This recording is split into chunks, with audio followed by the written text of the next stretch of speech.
Баршаңызға сәлем. Бүгін біз блинный дайындаймыз. Бізге керек заттар: жұмыртқа, қант, сүт, тұз, сода, ұн және сұйық май.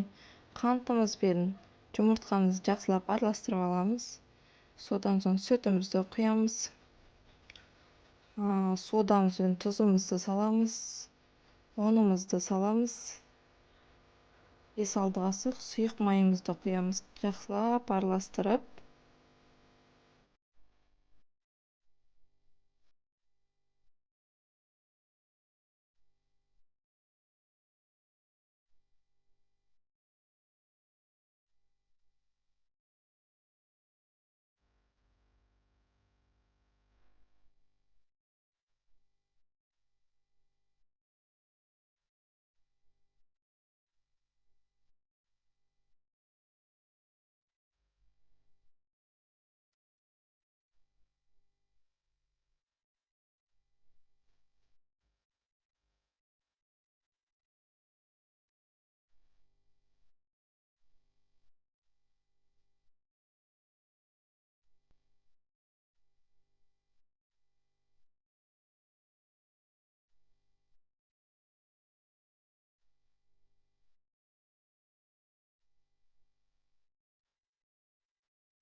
ұнымызды салғанда түйіршіктер болмасын.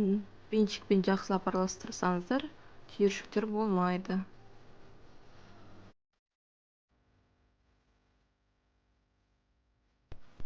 Жақсылап араластырып, 10-15 минутқа қойып қоямыз. Табамызды қыздырып, сұйық майын құйып, қыздырғаннан кейін құйып пісіре береміз.